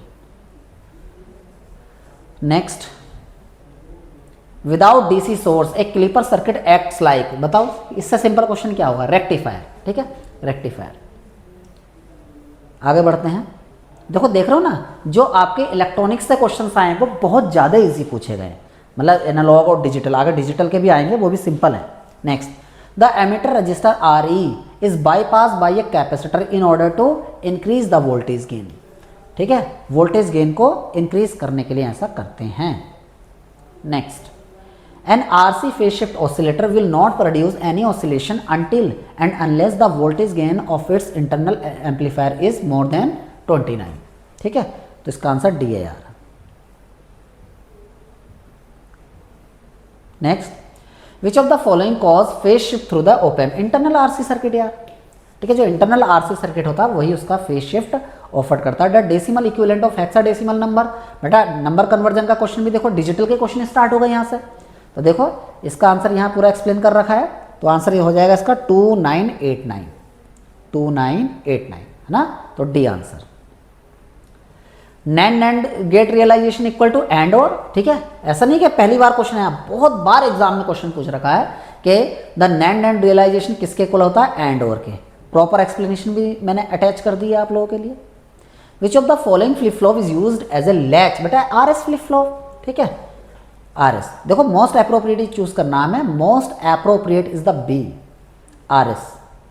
अब देखो रेस अराउंड कंडीशन होती है JK फ्लिप फ्लॉप में, और कब होती है, जब j इक्वल टू 1 और k इक्वल टू 1, तो j इक्वल टू k तो d आंसर। ठीक है, देख लो कितना सिंपल, डिजिटल तो बहुत ही ज़्यादा सिंपल आया है। इन a 3 phase full converter total duration कितना होता है 360, और 6 पल्स है तो 6 से डिवाइड कर दो तो 60 डिग्री यार। ठीक है, 60 डिग्री, यही कन्वर्ज, यही वो होता है यार इसका फंडा। अरे यही अगर 3 फेज हाफ वेव रेक्टिफायर होता तो 3 पल्स होती, तो 360 को 3 से डिवाइड करता तो 120 डिग्री आ जाता अगर उसका पूछा जाता तो, लेकिन उसका नहीं पूछा, आपको 6 पल्स का पूछा है, that is 3 phase full converter. A chopper, यार ये क्वेश्चन गलत है ना, ये रॉन्ग है क्वेश्चन, इसका डी आंसर नहीं होगा, ये रॉन्ग है, रॉन्ग फ्रेमिंग ऑफ क्वेश्चन है। कैसे देखो, अगर मान लो टाइप ए चॉपर होता है, यहाँ वोल्टेज दिखाते हैं वीओ और यहाँ आईओ, ये टाइप ए चॉपर है तो इसमें वोल्टेज भी पॉजिटिव, करंट भी पॉजिटिव। ये टाइप आपका बी चॉपर है, ठीक है, इसमें वोल्टेज भी positive but current negative. Okay, ये आपका टाइप सी चॉपर देखो, इसमें वोल्टेज पॉजिटिव है, करंट पॉजिटिव नेगेटिव दोनों हो सकती है। ठीक है, ए बी सी हो गया। अब डी देखो, जो डी होता है बेटा, डी ये है आपका, इसमें देखो क्या वोल्टेज पॉजिटिव नेगेटिव दोनों है बट करंट ऑलवेज पॉजिटिव है। अब यहाँ देखो जो आपका ई चॉपर होता है, इसमें वोल्टेज नेगेटिव, वोल्टेज पॉजिटिव भी हो सकता है नेगेटिव भी, करंट पॉजिटिव भी नेगेटिव भी, बट इन्होंने बोला है the chopper whose voltage as well as current remain the negative. मतलब कौन सा चॉपर है इनमें से जिसमें वोल्टेज करंट रिमेन्स, मतलब नेगेटिव ही रहती है, ऐसा नहीं है बेटा। तो ये चीज़ थोड़ा रॉन्ग फ्रेमिंग ऑफ क्वेश्चंस कह सकते हैं इसे। ये सारे चॉपर होते हैं, ये ए, ये बी, ये सी, ये डी और ये ई। ठीक है, तो मैंने सारे ही आपको समझा दिए हैं, बट वो गलत है। The snubber circuit is used in the thyristor. देखो पावर इलेक्ट्रॉनिक्स से भी क्वेश्चन है यार, जो मैंने आपको अभी पढ़ाया ना पीछे, चॉपर वाला, type A, type B, type C, type D, ये चॉपर का क्वेश्चन होता है जो कि पावर इलेक्ट्रॉनिक्स में आपको पढ़ाया जाता है। स्नवर सर्किट क्या होता है, देखो क्या होता है ना, एक SCR सिलिकॉन कंट्रोल्ड रेक्टिफायर को प्रोटेक्ट करने के लिए क्या क्या स्कीम यूज होती है, वहाँ से रिलेटेड ये क्वेश्चन है। ठीक है, तो पावर इलेक्ट्रॉनिक्स को भी आप स्किप नहीं कर सकते, रिजल्ट आपके सामने है, वहाँ से भी क्वेश्चन आ रखे हैं। और जो माइक्रो प्रोसेसर है वहाँ से भी क्वेश्चन पूछ रखे हैं। ठीक है, अब 48 को कवर करता हूँ मैं। 48 क्या है, the snubber circuit is used in thyristor circuit for dV/dt protection. ठीक है, मैंने आपको टॉपिक भी बताया, यहाँ पूरी एक्सप्लेनेशन आपके साथ अटैच कर दी गई है। The advantage of using free wheeling diode, बेटा फ्री व्हीलिंग डायोड का यूज क्या है, इंप्रूव पावर फैक्टर यार, इंप्रूव पावर फैक्टर, क्योंकि वो नेगेटिव पार्ट को हटाता है, नेगेटिव पार्ट को हटा देता है वोल्टेज के, तो बेटा आउटपुट पावर क्या हो जाती है, इंक्रीज हो जाती है, और आपका पावर फैक्टर इंक्रीज हो जाता है। ठीक है, नेक्स्ट यूजेटी रिलैक्सेशन ऑसिलेटर कहते हैं यार। ठीक है, यूजेटी मतलब यूनि जंक्शन ट्रांजिस्टर, तो सर रिलैक्सेशन ऑसिलेटर कहते हैं इन्हें बीजेटी। अल्फा बीटा में रिलेशन पूछ लिया यार, beta equal to alpha upon 1 plus alpha. अच्छा जी, आगे क्या, alpha equal to beta upon 1 minus beta, तो alpha equal to beta equal to alpha upon 1 minus alpha, that's, तो इसका आंसर क्या हो जाएगा, ए। अभी तो बताया आपको थोड़ी देर पहले, क्वेश्चन रह तो नहीं गया हमारा, नहीं रहा। सिंप्लीफाइड फॉर्म पूछा आपसे कि सिंप्लीफाइड फॉर्म क्या होता है। ठीक है, यहाँ एक्सप्लेनेशन है, देख लेते हैं हम लोग, नहीं है चलो मैं कर देता हूँ इसे ना। सिंप्लीफाइड फॉर्म देखो बेटा, मैं करता हूँ इसे सॉल्व। क्या दे रखा, टी, अच्छा टी दे रखा है ना आपको, ठीक है, तो टी इक्वल टू, ध्यान से देखो, x प्लस वाई, अभी मैं इसे नहीं छेड़ रहा हूँ, मैंने स्मॉल में ले लिया यार ना, स्मॉल में ले लिया ना सॉल्व करने के लिए, केवल x प्लस वाई बार। ठीक है, यहाँ होगा x बार प्लस में y। चलो मैं पहले इसे सॉल्व करता हूँ, पहले वाले को एज इट इज रहने दिया, x प्लस वाई को ऐसे ही रहने दिया, और दूसरे वाले ब्रैकेट को सोल्व कर, x प्लस एक्स बार होगा 0 आ जाएगा, प्लस x की y में मल्टीप्लाई एक्स वाई आ जाएगा, प्लस, और बेटा y बार x बार, तो y बार x बार, और y बार की y में मल्टीप्लाई तो 0 हो जाएगा। ठीक है, तो अब देखो अब मैं सोल्व करता हूँ आगे, देखो सिंपल सी चीज़ें हैं, x प्लस वाई दिख रहा है आपको, इस तरीके से खड़ा हूँ तो मैं, चलो थोड़ा सा इधर हो जाता हूँ, x प्लस वाई, और दूसरे ब्रैकेट में क्या बचेगा, एक्स वाई प्लस वाई बार एक्स बार। ठीक है, अब मैं x का मल्टीप्लाई आगे जाके कर रहा हूँ, तो क्या आएगा देखो, एक्स वाई प्लस में 0 हो जाएगा, उसे लिखने की ज़रूरत ही नहीं है। अब y की मल्टीप्लाई इसमें करूँगा तो देखो क्या आ जाएगा, एक्स वाई इंटू वाई, और प्लस में जब y की मल्टीप्लाई इसमें करूँगा तो y इंटू वाई बार 0 हो जाएगा, उसे लिखने की ज़रूरत नहीं है। अब यहाँ से x इंटू एक्स क्या होता है, x होता है, तो एक्स वाई बचेगा, और प्लस में y इंटू वाई वाई होता है, तो एक्स वाई बचेगा। ठीक है, तो X Y plus X Y क्या होगा यार, X Y, A plus A क्या होता है, ए होता है ना, तो एक्स वाई। ठीक है, तो क्या आंसर आ जाएगा आपका, X Y, that is a answer. ठीक है, बोलो कोई दिक्कत हो, देखो सॉल्यूशन आपके सामने, बिल्कुल इजी क्वेश्चन है। नेक्स्ट, अब देखो इसमें क्या है, इसमें भी मैं बताऊंगा आप लोगों को। ठीक है, देखो क्या है, इसमें देखो क्या होता है, percentage guaranteed accuracy error at desired value, percentage guaranteed accuracy error at desired value equal to percentage guaranteed accuracy error at full scale, F S का मतलब full scale, into full scale value, full scale value पूरा लिख लेना बेटा आप लोग जो notes बना रहे हो, percentage guaranteed accuracy error at full scale into full scale value upon में डिजायर्ड वैल्यू, ये मैंने लिखा डिजायर्ड वैल्यू। ठीक है, देखते हैं। अब देखो percentage guaranteed accuracy at full scale 2% दे रखी है और इनटू में फुल स्केल वैल्यू कितना 300 है, अपॉन में डिजायर्ड वैल्यू कितनी है 30 है यार, 30 से कितनी बार 10 टाइम 10, अच्छा 10 टाइम, अच्छा जी 30 से मैं जब डिवाइड करूँगा तो 10 दूनी 20 आ जाएगा ना, एक मिनट में चेक कर लेता हूँ इसे, हाँ 0 से इतना ठीक है। Percentage guaranteed accuracy at full scale जो कि आपके 2% है इनटू फुल स्केल वैल्यू,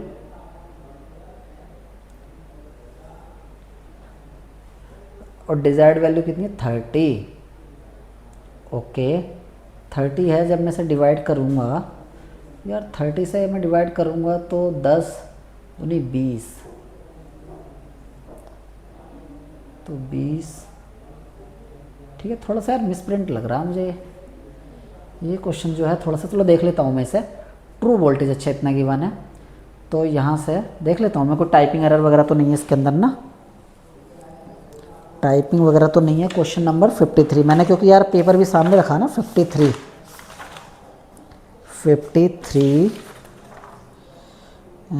ठीक है।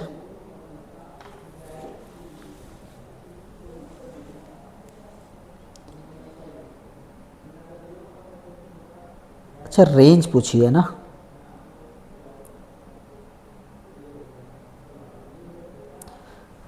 अगर रेंज पूछे ठीक है तो यार ये जो है ना देखो क्वेश्चन इस तरीके से होगा, ये ऑप्शन में थोड़ा सा ना मिसप्रिंट होगा ना, जो आपके एग्जाम कंडक्टिंग कमेटी होगी ना वहीं से लेके सॉल्यूशन तो यही होगा इसका।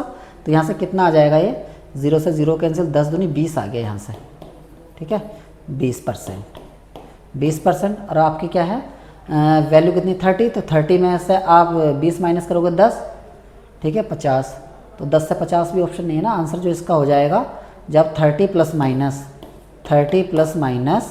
ठीक है 30 और प्लस माइनस और 20%, और 20% किसका, सही बात है 20% ऑफ ट्रू वैल्यू जो कि आपकी 30 है, तो इसमें मैं परसेंटेज लगाऊंगा तो प्लस माइनस तो 2 6, सही बात है।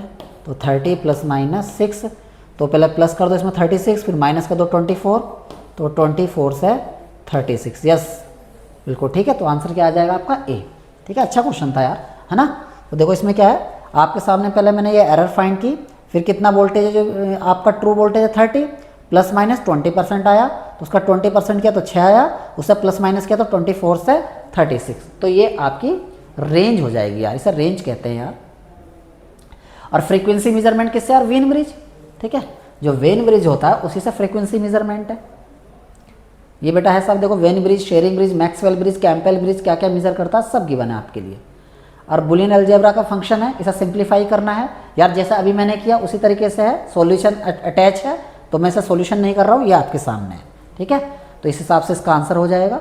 नेक्स्ट, ये भी यार वही क्वेश्चन है जो अभी हमने किया था ना अभी, लेकिन इन्होंने रेंज नहीं पूछी, सीधा एरर पूछी है। तो देखो अभी हमने किया था, फॉर्मूला लगाया था, अब मैं डायरेक्टली कर देता हूँ, percentage guaranteed accuracy at desired value, percentage guaranteed accuracy at full scale value जो कि 1% है, इनटू फुल स्केल वैल्यू जो कि 100 है, अपॉन में डिजायर्ड वैल्यू जो कि कितनी 50। अब इसे सोल्व करोगे तो कितना आ जाएगा 2%, तो है ऑप्शन में, बिल्कुल है यार, बी आंसर हो जाएगा।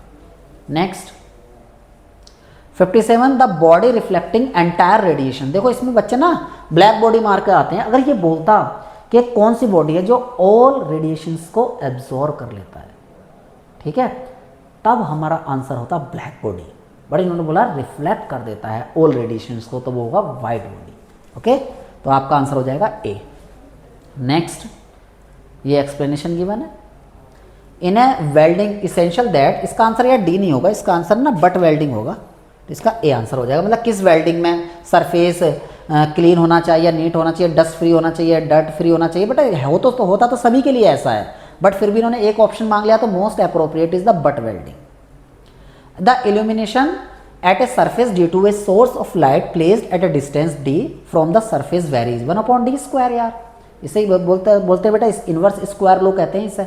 एक डी एलम्बर्ट कोसाइन लो होता है, उसमें कोस अल्फा भी आ जाता है। 0 वाट बल्ब कितना कंज्यूम करता है? 0 नहीं करता, 5 से 10 वाट करता है। सिंपल क्वेश्चन है। Next, a 4 pole generator with इतने coil 2 layer lap winding pole pitch पूछ लिया यार। तो टोटल क्या फाइंड करेंगे? पहले हम करेंगे number of coil 16, total coils हो गई बेटा 32 क्योंकि डबल लेयर है। और लैब वाइंडिंग में pole pitch total coil side upon number of poles, तो 32 अपॉन में 4 दैट इज 8। ठीक है, सिंपल क्वेश्चन मशीन का। The current drone by the DC motor armature resistance इतना है, बैक ईएमएफ इतना है। मोटर है तो बेटा क्या होगा? V माइनस ई अपॉन में रेजिस्टेंस। तो देख लेते हैं कितना आंसर आता है। तो देखो V माइनस ई अपॉन में रेजिस्टेंस, तो दैट इज 25 एम्पियर। सिंपल देखो कितने सिंपल क्वेश्चन है मशीन से। DC shunt generator is operating at no load if the armature current is shunted by a resistance it speed. देखो इसका जो variation आता है ना यार स्पीड का, कुछ इस तरीके से आता है, थोड़ा ड्रॉपिंग आता है। अगर ऐसा ऑप्शन होता कि डिक्रीज स्लाइटली तो उसे मार देते हैं, लेकिन अगर वो नहीं है तो हम इसे प्रायोरिटी देंगे, रिमेन को सेम। ठीक है, जो शंट जनरेटर होता है उसका स्पीड में थोड़ा सा वेरिएशन होता है, उसकी कैरेक्टरिस्टिक्स को कहते हैं ड्रॉपिंग कैरेक्टरिस्टिक्स, स्लाइटली रिड्यूस होती है स्पीड। इसी कारण इसका यूज ज़्यादातर हम ये लोग करते हैं जहाँ कॉन्स्टेंट स्पीड रिक्वायर्ड होती है। ठीक है, लेकिन आप लोग सर डिक्रीज नहीं, यार डिक्रीज का मतलब डिक्रीज हो रही है, लेकिन स्लाइटली बोलता तो हम उसे ले सकते हैं। तो इसका आंसर सी हो जाएगा, जो मोस्ट अप्रोप्रिएट है। अगर आप बोलोगे नहीं सर ये होगा, तो बेटा ऐसा नहीं ना, जो आपके एग्जाम की रिक्वायरमेंट होती है उसके हिसाब से काम करना है। वैसे तो अगर मान लो आप बोलोगे सर स्लाइटली हो या ज़्यादा हो, डिक्रीज तो हो रही है, बट उसका मोस्ट एप्लीकेशन पार्ट है, उसकी स्पीड होती है लगभग कॉन्स्टेंट रहती है, इसलिए जिसका ऑप्शन सही कराया जाता है वो भी वही कराया जाता है।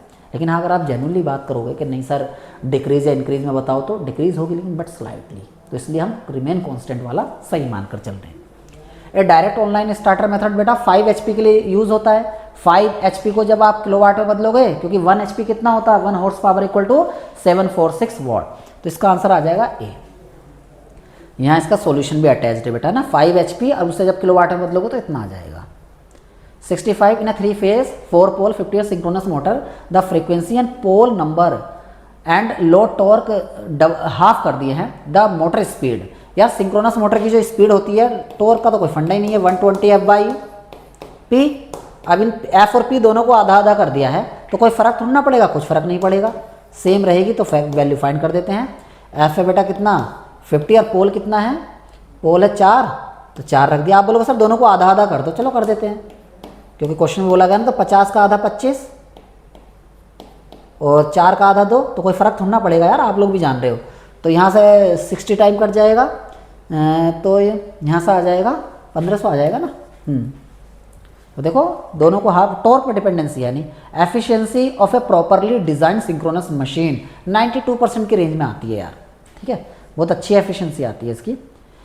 इस 3 phase star connected induction motor is connected to this 50 hertz AC supply if the stator to rotor turn ratio this the standstill rotor induce EMF। पहली बात तो रोटर में कम होगा। देखो आपको पता ना यार चीज़, जैसे ट्रांसफॉर्मर में टर्न रेशियो होते हैं, ऐसे इंडक्शन मोटर में उसी के हिसाब से स्टेटर रोटर में वोल्टेज या करंट का ट्रांसफॉर्मेशन करते हैं, जिसे कहते हैं रेफरिंग। ओके, तो वही करके मैंने फंडा लगाया। देखो ये फंडा आप जानते हो, E2 इक्वल टू दिस। तो पहले मैंने क्या काम किया, फेज वोल्टेज फाइंड कर लिया है। उसके बाद मैंने E2 इक्वल टू, जैसे होता है ना E2 अपॉन, इसे मैं E1 कह देता हूँ, E2 upon E1 equal to T2 upon T1, that is rotor turn upon में स्टेटर टर्न। तो बेटा सारी वैल्यू पुट कर दी, यहाँ से कितना आ गया 115 वोल्ट। सिंपल क्वेश्चन था। A 3 phase 480 volt 60 hertz induction motor, ये थोड़ा डेटा बेस्ड है यार, is to be operated at 50 hertz supply. The most satisfactory supply voltage for the machine would be. ठीक है यार, मशीन के द्वारा कितना सप्लाइड हो सकता है मोस्ट सेटिस्फैक्टरी। देखो यार ये क्या रेटिंग है इसकी, तो हम उसी के आसपास की लेंगे 400। अब बोलोगे सर बाकी क्यों नहीं होगा? यार वो रेटिंग है ना बेटा, देखो रेटिंग के बराबर या रेटिंग से ज़्यादा पे तो नहीं चलाओगे। देखो ये भी बराबर वाला है और ये सब ज़्यादा वाले हैं, तो इसलिए हम क्या लेंगे 400 ले लेंगे। ठीक है, मोस्ट सेटिस्फैक्टरी बोला है ना। The power factor of N induction motor, अब आप इसमें बोलोगे ना कि सर ये वाला वोल्टेज भी तो कम है, देखो 440, लेकिन यार मोस्ट सेटिस्फैक्टरी बोला ना बेटा, तो मार्जिन लेके चलेंगे, इसलिए 400 वोल्ट इस पर टिक किया मैंने। ठीक है, बाद में बच्चे बोलते हैं ना the power factor of induction motor बेटा ऑलवेज लैगिंग होता है, ऑलवेज लैगिंग बेटा 2 यार लो होता है, तो दैट इज़ 0.2 लैग, तो सी आंसर। इसमें बी करा रखा क्या, ठीक है। इंडक्शन मोटर ये गलत है यार ना, ये बेटा गलत हो जाएगा इसका आंसर, ये गलत है, इसका आंसर जो होगा सी होगा, ठीक है। 0.2 लैग, कभी बेटा लीडिंग पावर फैक्टर पे तो इंडक्शन मोटर कहाँ ऑपरेट होती है, ऑलवेज उसका पावर फैक्टर लैगिंग होता है और लो होता है। क्या कारण होता है लो पावर फैक्टर का, इसे मैं डिटेल कोर्स में समझाता हूँ, ठीक है। यहाँ उसकी रिक्वायरमेंट अभी नहीं है। 70 क्वेश्चन देखो आप लोगों के सामने। ए 3 फेज 6 पोल 50 हर्ट्ज इंडक्शन मोटर रनिंग इतने slip, what is the speed of motor. तो स्पीड ऑफ मोटर क्या होती है, उसके लिए बेटा परसेंटेज स्लिप निकालनी होगी। देखो परसेंटेज स्लिप ना निकाल कर मैं सीधा स्लिप फाइंड करता हूँ, परसेंटेज में कोई रिक्वायरमेंट नहीं है। तो स्लिप फाइंड करूँगा तो क्या होगा, NS minus NR upon NS, फिर हमारे पास स्लिप आ जाएगी, फिर स्पीड क्या होगी NR equal to NS 1 minus S, okay. तो यही इसका सॉल्यूशन होगा। तो देखो आपके सामने अटैच है ये, NS इक्वल टू पहले सिंक्रोनस स्पीड फाइंड करेंगे 120 F/P, इतना आ गया, और for rotary speed at 5% slip तो N equal to NS 1 minus S। अब S कहाँ निकाला, इन्होंने कहीं निकाला क्या, नहीं निकाला ना, चलो हम निकाल देते हैं। S इक्वल टू कितना आएगा NS माइनस NR, ठीक है। अच्छा स्लिप गिवन है ना 5%, तो 0.05 कर दिया उसे, ठीक है। तो 950 RPM। Which one of the, देखो अब अभी हमने 70 तक क्वेश्चन डिस्कस किए, यहाँ जो है ना ये क्वेश्चन जो है आप लोगों की स्क्रीन पर 70 है। उसके बाद क्वेश्चन नंबर कहाँ से स्टार्ट हो रहे हैं, 101 101 से। जो बीच में क्वेश्चन है ना, ये मत सोचना कि वो स्किप हैं, वो क्या है, वो आप लोगों के नॉन टेक का पार्ट था, जो कि हमारे दूसरे टीचर नॉन टेक्निकल वाले आपको लेकर आएंगे, जो कि उसमें एक्सपर्ट है, ओके। तो मैं टेक्निकल पार्ट डिस्कस कर रहा हूँ। Which of the following is used as a passive component, resistor passive component. Next जो बेटा एनर्जी को कंज्यूम करे ना, an example of solid state device, field effect transistor या FET। Next ideal voltage source क्या होता है, जिसका इंटरनल रेजिस्टेंस 0 होता है। देखो कितने सिंपल न्यूमेरिकल है ये वाले, बहुत ज़्यादा सिंपल कर दिए यार, है ना। When forward bias is applied to a junction diode, तो उसका क्या होगा, increase the potential barrier. Forward bias में तो डिक्रीज होगा ना यार, तो इसका आंसर हो जाएगा B। Next compare to common base amplifier the common emitter amplifier has, तो इसका answer higher current amplification. Current amplification का मतलब तो अल्फा बीटा गामा, इसे कहते हैं करंट एम्पलीफिकेशन फैक्टर या करंट गेन। तो अल्फा क्या किस में होता है, कॉमन बेस में, कॉमन एमिटर में, या कॉमन कलेक्टर में। तो इसका ऑर्डर जब मैं इधर से इधर जाता हूँ तो इंक्रीज होता है, लेकिन आपको कॉमन बेस कॉमन एमिटर में ही पूछा है, तो हमारा बीटा अल्फा से ज़्यादा ही होता है, यही कारण है इसका D ऑप्शन का सही होना, ठीक है। यहाँ लिख भी रखा है सारा। Next 106 N amplifier circuit of voltage gain 100 give 2 volt output, the value of input. Voltage gain का फॉर्मूला क्या होता है, output voltage upon input voltage, okay. तो वैल्यू पुट कर दो यार। एक्सप्लेनेशन देखो आपके सामने है, ठीक है। देखो जब voltage gain A equal to क्या होगा, आउटपुट अपॉन इनपुट, तो इनपुट क्या हो जाएगा, आउटपुट अपॉन वोल्टेज गेन, तो इतना कितना आ जाएगा 0.02 वोल्ट, और मिली वोल्ट में कितना हो जाएगा 20 मिली वोल्ट, ठीक है। N amplifier of pass band इतने से इतने, उसे क्या बोलेंगे, तो बेटा उसका आंसर हो जाएगा ट्यून्ड वोल्टेज एम्पलीफायर, ठीक है। इसका आंसर C हो जाएगा, ठीक है। तो ये थोड़ा सा अच्छा क्वेश्चन लगा मुझे, क्योंकि जिससे अगर याद होंगी वो चीज़, अगर पढ़ा होगा तो अच्छी बात है। अब ये क्या पूछा, देखो अप्लाई नेगेटिव फीडबैक, आपको ओवरऑल वोल्टेज गेन पूछा, जो कि A/1 प्लस A बीटा हो जाएगा, और बीटा भी गिवन है, A भी गिवन है यार, रख दो value. A' equal to A/1 plus A beta, A' का मतलब आफ्टर फीडबैक, तो सारी वैल्यू पुट करोगे तो 25 हो जाएगा। रिड्यूस होता है नेगेटिव फीडबैक में gain. For generating 1 kHz note the most suitable circuit, Wien bridge यार, वेन ब्रिज जो होता है 20 से 20,000 हर्ट्ज के बीच में अच्छा जो ऑसिलेटर माना जाता है, तो इसी को हम प्रायोरिटाइज करेंगे, ठीक है। तो आपका आंसर क्या आ जाएगा, वेन ब्रिज ऑसिलेटर। 110 देखते हैं कितना है, 110 the purpose of synchronising circuit.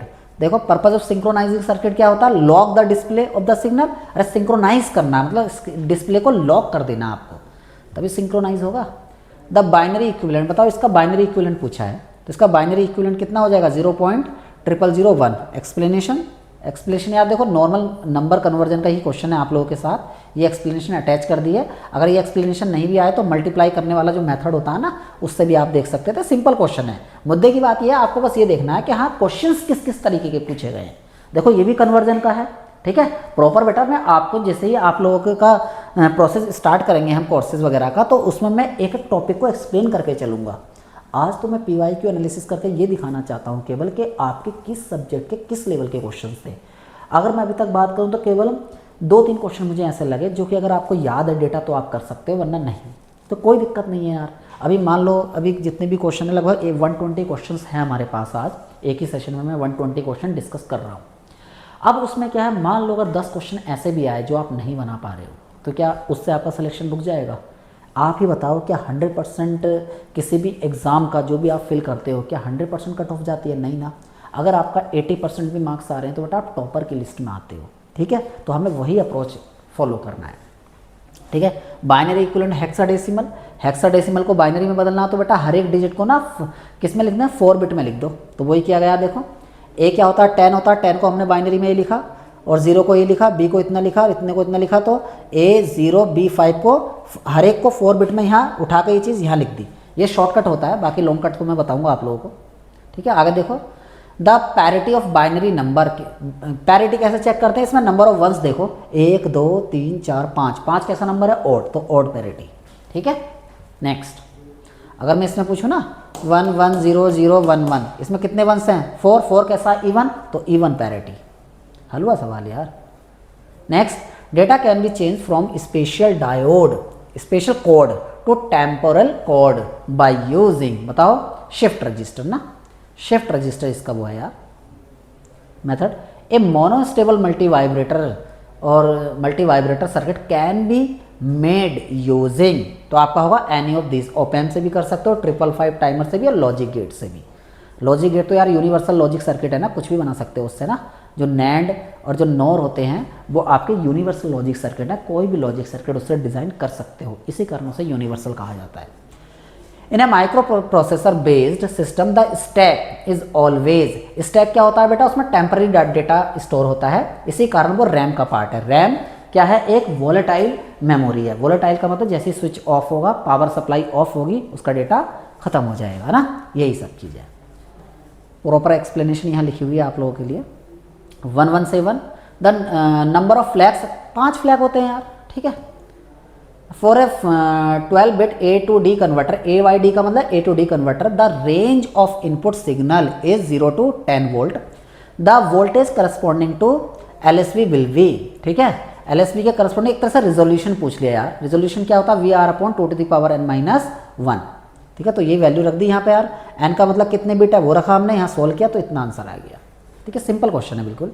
The minimum number of pins required in IC with 4 input gate, बेटा 12 होती हैं। और क्यों होती हैं ये आपके लिए मैंने यहाँ अटैच कर दिया सॉल्यूशन, ठीक है। Which of the following gate can not be used as inverter, inverter देखो नैंड में भी नॉट गेट लगेगा, नॉर में भी लगेगा, एक्सनॉर में भी लगेगा, नाम से ही क्लियर है। एंड में नॉट नहीं लगेगा यार, इसलिए एंड ऑप्शन हो जाएगा, ठीक है। Next, A 100 what 250 volt bulb is put in series with A 40 what 250 volt bulb across 500 volt supply, the current drawn will be. इसे मैं सॉल्व करता हूँ। आई थिंक इसका सॉल्यूशन अटैच नहीं है यहाँ पे क्योंकि उसमें कुछ एरर थी यार, मैं कर देता हूँ। 2 बल्ब हैं, दोनों बल्ब का ना मैं रजिस्टेंस फाइंड कर लेता हूँ। देखो सर्किट क्या बनेगा, पहले बल्ब का रजिस्टेंस, दूसरे बल्ब का रजिस्टेंस, इसे मैं R1 बोल देता हूँ, इसे R2 बोल देता हूँ, सीरीज में लगा है। और सप्लाई कितनी है 500 वोल्ट, ये 500 वोल्ट और यहाँ से एक करंट जा रही है I, ये I बताना है इस तरीके से। तो यहाँ से I का फॉर्मूला क्या हो जाएगा, V कितना 500 और R1 प्लस R2। तो R1 R2 पता लग जाए तो मेरा काम ही खत्म हो जाए। देखो कैसे, पहला जो बल्ब है, देखो जो पावर का फॉर्मूला होता है बल्ब के फिलामेंट का रेजिस्टेंस फाइंड करने के लिए V²/R। तो यहाँ से अगर मैं R1 निकालता हूँ तो V1² मतलब पहली वोल्टेज रेटिंग जो कि कितनी है 250 का स्क्वायर अपॉन में P1 मतलब पहली वाली पावर कितनी है, अच्छा 100 वॉट, ठीक है। तो ये कितना आ जाएगा 250 इंटू 250। तो इसे ना मैं कैलकुलेटर से सोल्व करके डायरेक्ट कर देता हूँ, टाइम बच जाएगा। नॉर्मल कैलकुलेशन कर भी सकते हो, 250 इंटू 250, ठीक है, और डिवाइडेड बाई 100। तो ये बेटा 625 आ गया ये मेरे पास, ठीक है। तो ये जो R1 की वैल्यू है ना 625 ओम आ गई है ना। अब सिमिलरली देखो मैं R2 फाइंड कर देता हूँ। R2 दूसरा वाला बल्ब, उसकी वोल्टेज रेटिंग कितनी है, अच्छा 250 और वोल्टेज रेटिंग मतलब पावर रेटिंग 40। तो देखो 250 का स्क्वायर बेटा इसी फॉर्मूले से अपॉन में 40, तो ये कितना आ जाएगा, ये भी मैं कैलकुलेटर से सोल्व कर देता हूँ, इससे टाइम सेव हो जाए हमारा। मेरे पास वर्चुअल कैलकुलेटर है। 250 डिवाइडेड मल्टीप्लाई 250 और डिवाइड करना है हमें, 1 मिनट थोड़ा गड़बड़ हो गई है यार। 250 इंटू 250 और डिवाइड करना 40 से, 40, तो ये आ जाएगा 15625, 15625 ओम। अब बेटा यहाँ वैल्यू पुट कर देता हूँ ये सारी ना। हाँ थोड़ा सा कैलकुलेटेड था यार क्वेश्चन ये। यहाँ 500, पहले वाले की रेजिस्टेंस कितना है 625 और दूसरे वाले का 1562, ठीक है, और जी पॉइंट के बाद 5, ये है। अब इसे सॉल्व करना है यार कैलकुलेटर से, कर लेते हैं। तो 500 डिवाइडेड बाई 625 प्लस 1562.5 इतना, तो आंसर आ गया 0.2285, 0.22।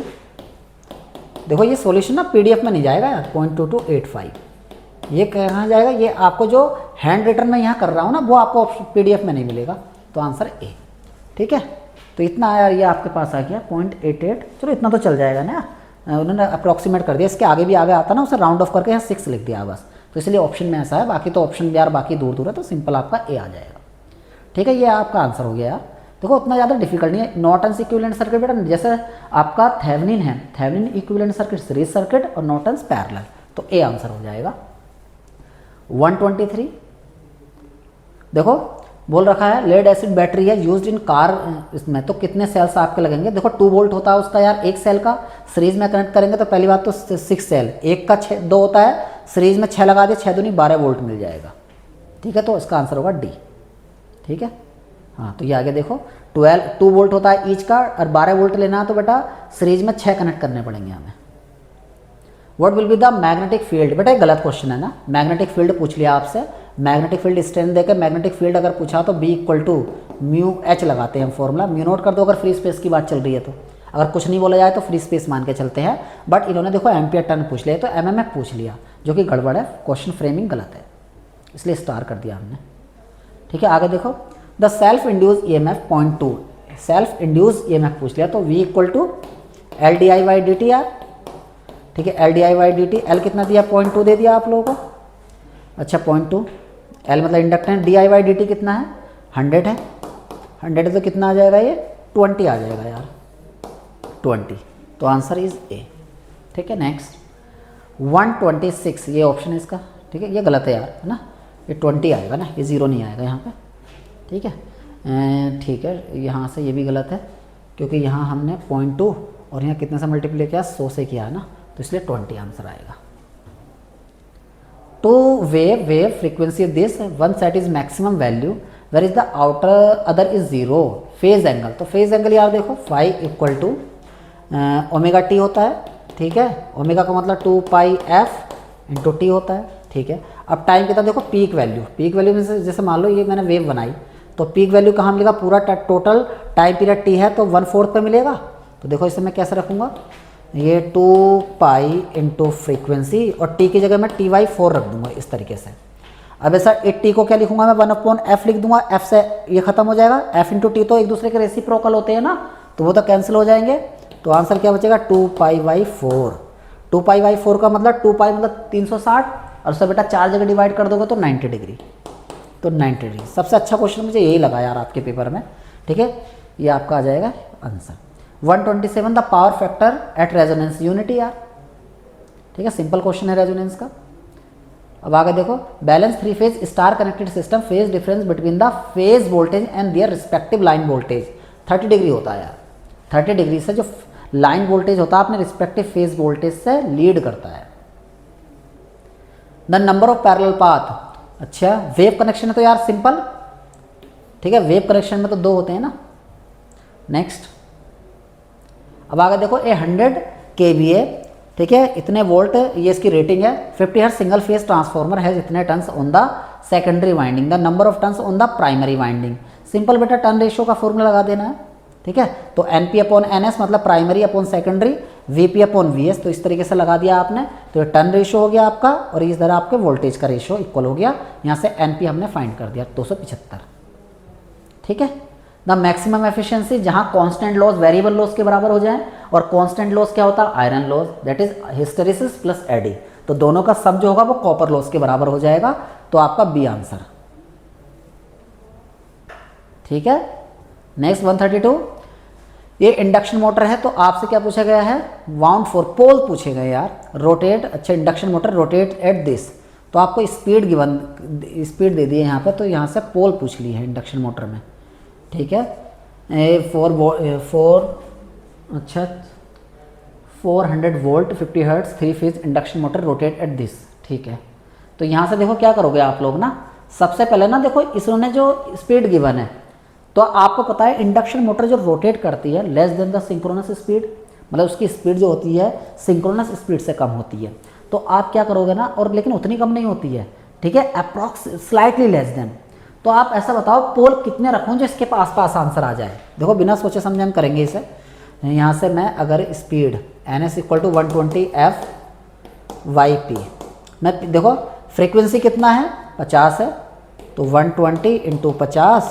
अब P अगर मान लो पहला ऑप्शन 2 रखता हूँ तो 6 पंजे 30, 3000 आ जाएगा, वो तो बहुत ज़्यादा दूर आ जाएगा। 4 रखता हूँ तो 1500 आ जाएगा, तो यही आंसर हो जाएगा यार।